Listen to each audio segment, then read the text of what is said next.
Good morning, good afternoon, good evening. Welcome to Debz Cooper, Global Stressologist. Today's an interesting, I think I say that every time, today's an interesting topic. Today I'm talking about feeling guilty because my life's doing well with the environment around. So if you're on the call, give me a like, a love, reaction. I keep thinking emoji, a reaction to let me know you're here. If you'd love to let me know where you're from, that would be super awesome. And if you are watching live or if you are a replay, would be super cool.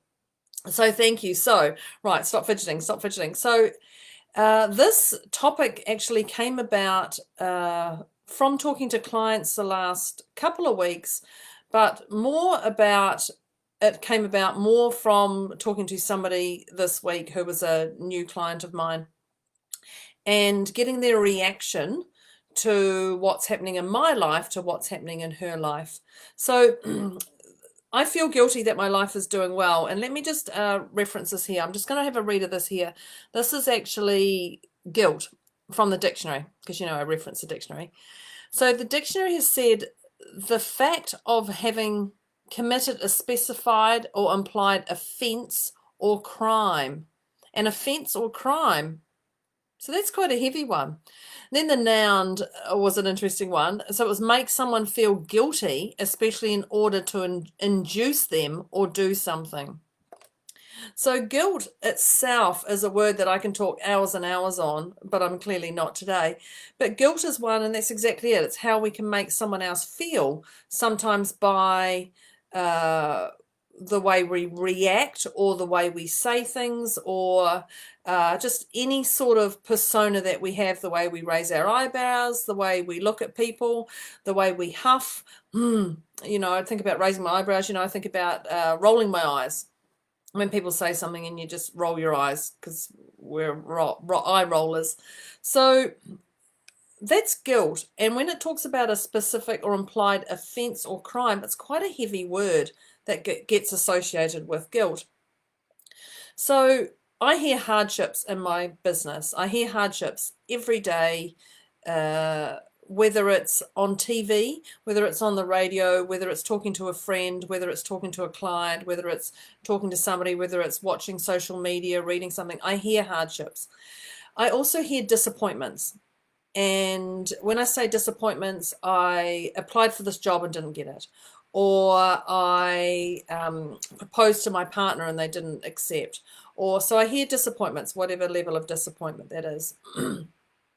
I hear sad things. And when I talk about hearing sad things, I hear sad things that ping in my heart. But I also hear things like hardships, disappointment, and sad things that don't ping in my heart. So is it okay to hear things and not react to it? So, morning. Thanks for joining, Jadine. So, firstly, I'd like to remind you that you're human.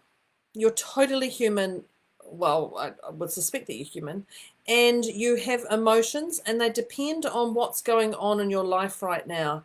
So when I talk about what's going on in your life right now and our emotions, we talk about sleep.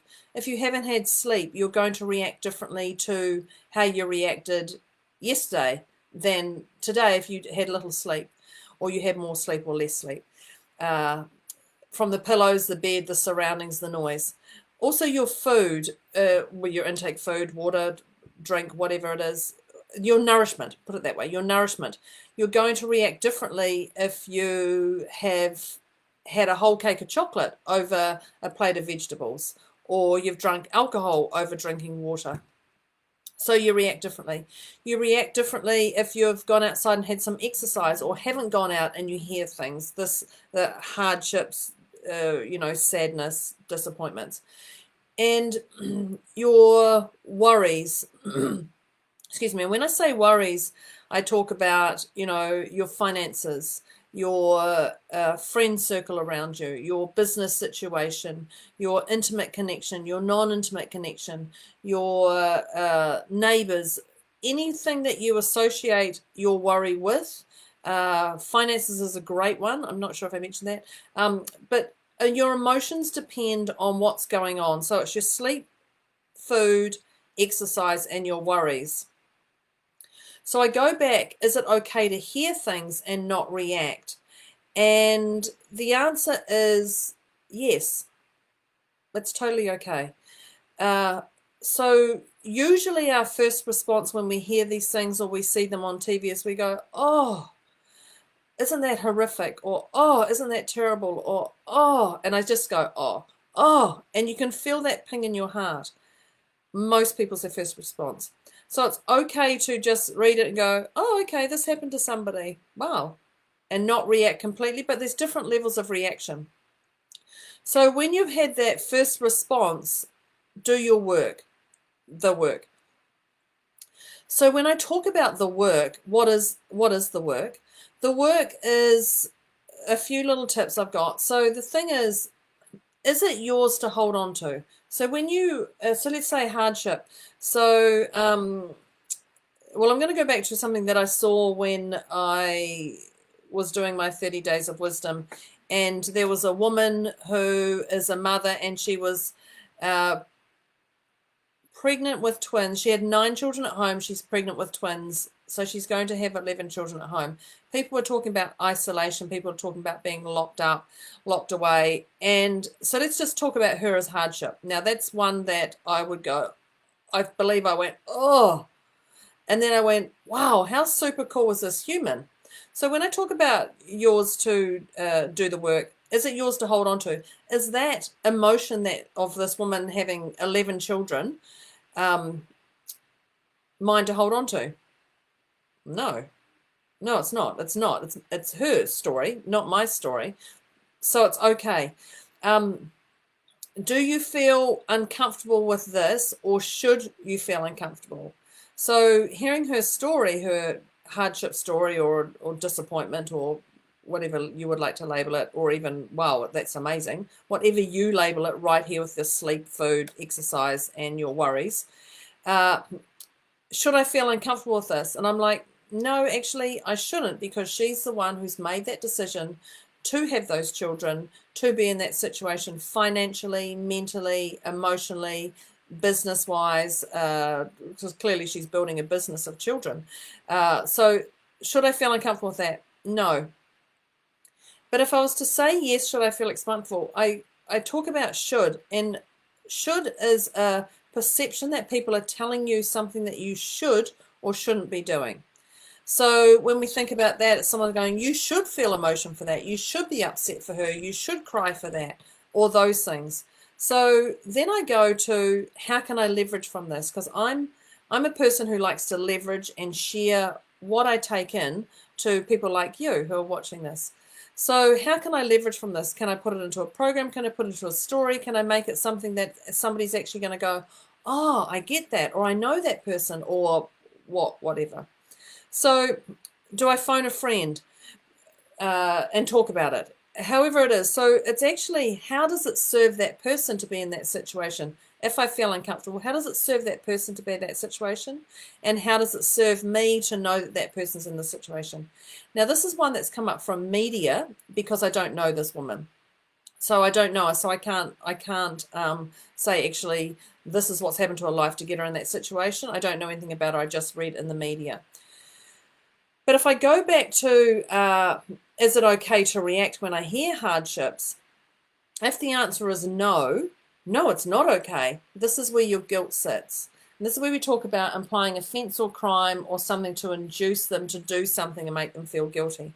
So if the answer is no, who am I guilty to? Who are you guilty to? And then I'm going to ask you the same things again, is how can you leverage from this? How can you put this in your life and implement? How can you put this in your life that's going to help somebody? You know, I talked about phoning a friend, anything like that. So how does it serve that person, and how does it serve me? And they're the key ones to doing this, the key crutches to doing the work.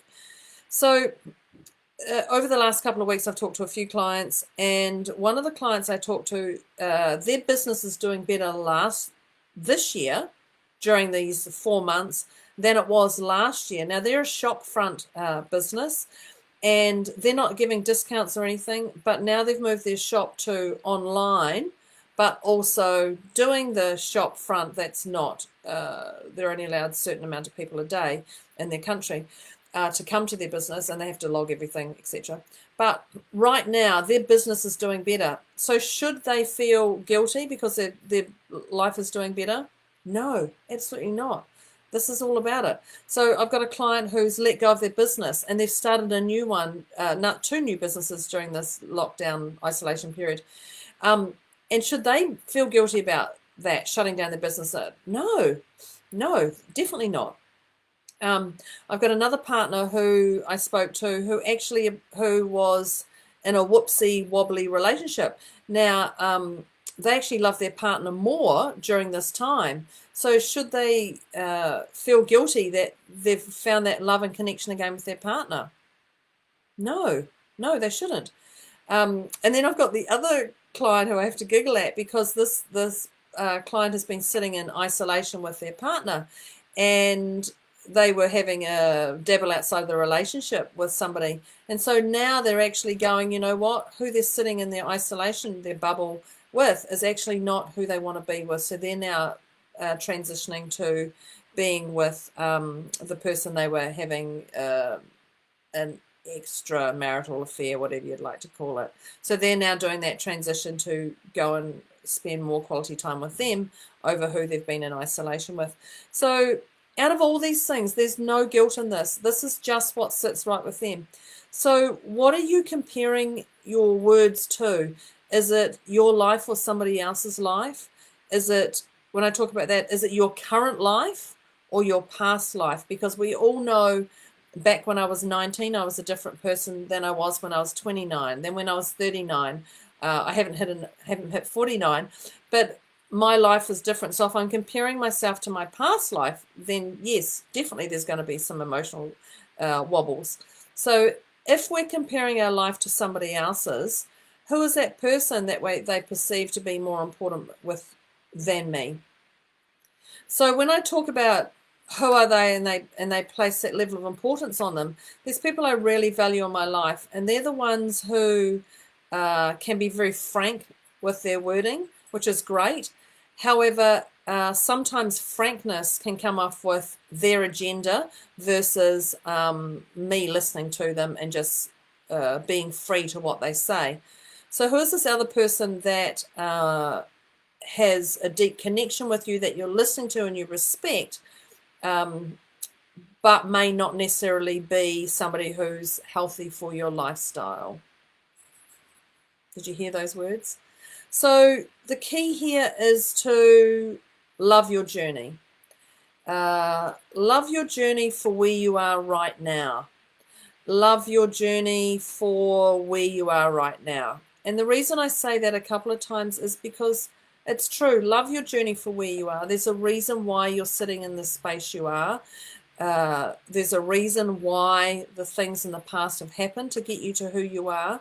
So no matter what level you're at now in your life, if you're higher or lower than where you were 10 years ago or 2 days ago or whatever, there is no actual level that you're comparing yourself to. Just love your journey where you are, because things can change just like that, and you don't know what's around the corner.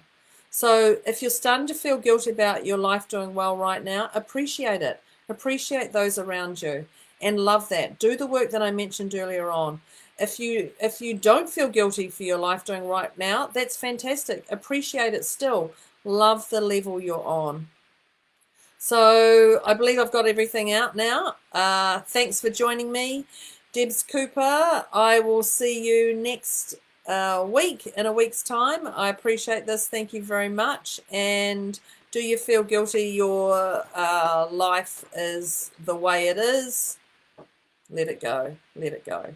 Thank you, people. See ya.